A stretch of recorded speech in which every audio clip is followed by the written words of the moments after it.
रात के 3 बजे अगर एक गोली चली तो क्या एशिया जल उठेगा? हिमालय की बर्फीली ऊंचाइयों पर खामोशी है, लेकिन ये खामोशी धोखा दे सकती है। भारत और चीन, दो परमाणु शक्ति संपन्न देश, हजारों किलोमीटर लंबी वास्तविक नियंत्रण रेखा यानी एलएसी पर आमने सामने खड़े हैं। सवाल है, अगर युद्ध छिड़ गया तो क्या होगा? भारत चीन सीमा विवाद नया नहीं है। इसकी जड़ें 1962 के युद्ध तक जाती हैं, जब दोनों देशों के बीच सीमित लेकिन निर्णायक संघर्ष हुआ। उस युद्ध के बाद से एलएसी पर स्पष्ट रूप से चिन्हित सीमा नहीं है। अलग अलग धारणाएं, अलग अलग नक्शे, और यही तनाव की सबसे बड़ी वजह है। पूर्वी सेक्टर में अरुणाचल प्रदेश, जिसे चीन दक्षिण तिब्बत कहता है। पश्चिमी सेक्टर में लद्दाख का अक्साई चिन्ह, जिस पर चीन का नियंत्रण है, लेकिन भारत उसे अपना हिस्सा मानता है। यही दो क्षेत्र बार बार टकराव का केंद्र बनते रहे हैं। जून 2020, गलवान घाटी। दशकों बाद पहली बार एलएसी पर हिंसक झड़प में दोनों देशों के सैनिकों की जान गई।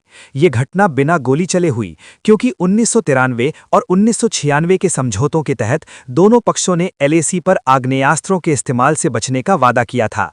लेकिन गलवान ने दिखा दिया कि तनाव कितनी तेजी से भड़क सकता है। अब कल्पना कीजिए, अगर ये टकराव सीमित झड़प से आगे बढ़कर खुला युद्ध बन जाए तो पहला मोर्चा होगा ऊंचाई और मौसम। लद्दाख और अरुणाचल के पहाड़ी इलाके दुनिया के सबसे कठिन युद्ध क्षेत्रों में गिने जाते हैं। 14 से 18,000 फीट की ऊंचाई, ऑक्सीजन की कमी, माइनस तापमान। यहाँ लड़ाई सिर्फ दुश्मन से नहीं, प्रकृति से भी होती है।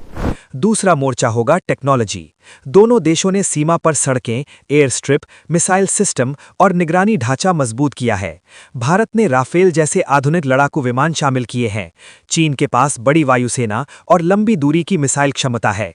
किसी भी बड़े संघर्ष में हवाई ताकत निर्णायक भूमिका निभाएगी। तीसरा पहलू नौसैनिक शक्ति। अगर युद्ध फैलता है तो हिंद महासागर महत्वपूर्ण बन सकता है। भारत का भौगोलिक स्थान उसे सामरिक बढ़त देता है, क्योंकि चीन का बड़ा हिस्सा समुद्री व्यापार के रास्ते पर निर्भर है, खासकर मलक्का जलडमरू मध्य के जरिए। लेकिन सबसे बड़ा सवाल, क्या ये युद्ध परमाणु स्तर तक जाएगा? दोनों देश परमाणु हथियार संपन्न हैं और आधिकारिक तौर पर नो फर्स्ट यूज नीति की बात करते हैं। इसका मतलब है कि वे पहले परमाणु हमला नहीं करेंगे। फिर भी किसी भी बड़े युद्ध में ये जोखिम पूरी तरह खत्म नहीं होता। यही वजह है कि वैश्विक शक्तियां ऐसे टकराव को सीमित रखने की कोशिश करेंगी। आर्थिक असर भी कम खतरनाक नहीं होगा। भारत और चीन दुनिया की दो सबसे बड़ी अर्थव्यवस्थाओं में हैं। दोनों देशों के बीच व्यापार अरबों डॉलर का है। युद्ध की स्थिति में सप्लाई चेन टूट सकती है, शेयर बाजार गिर सकते हैं और वैश्विक बाजारों में भारी उथल-पुथल मच सकती है। क्या सहयोगी देश इसमें शामिल होंगे? भारत क्वाड जैसे मंचों का हिस्सा है, जिसमें अमेरिका, जापान और ऑस्ट्रेलिया शामिल हैं। चीन के अपने रणनीतिक साझेदार हैं। हालांकि किसी औपचारिक सैन्य गठबंधन की गारंटी नहीं है, लेकिन कूटनीतिक और सामरिक समर्थन की संभावना से इनकार नहीं किया जा सकता। इतिहास बताता है कि दोनों देश अब तक बड़े पैमाने के युद्ध से बचे हैं। 1967 नाथुला झड़प, 1987 समदोरुंगचू संकट, 2017 डोकलाम गतिरोध और 2020 के बाद की तनातनी।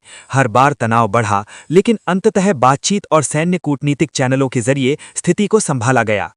सच ये है, पूर्ण पैमाने का युद्ध दोनों देशों के लिए बेहद महंगा और जोखिम भरा होगा। सैन्य, आर्थिक और वैश्विक स्तर पर इसके गंभीर परिणाम होंगे। इसलिए अब तक रणनीति यही रही है, सीमा पर दबाव, शक्ति प्रदर्शन, लेकिन नियंत्रित दायरे में। तो अगर युद्ध छिड़ा तो ये सिर्फ दो देशों की लड़ाई नहीं होगी, ये एशिया की स्थिरता, वैश्विक अर्थव्यवस्था और परमाणु संतुलन की परीक्षा होगी। हिमालय की बर्फ अभी जमी हुई है, लेकिन सवाल अब भी वही हैं। क्या ये शांति टिकेगी या इतिहास एक बार फिर खुद को दोहराएगा?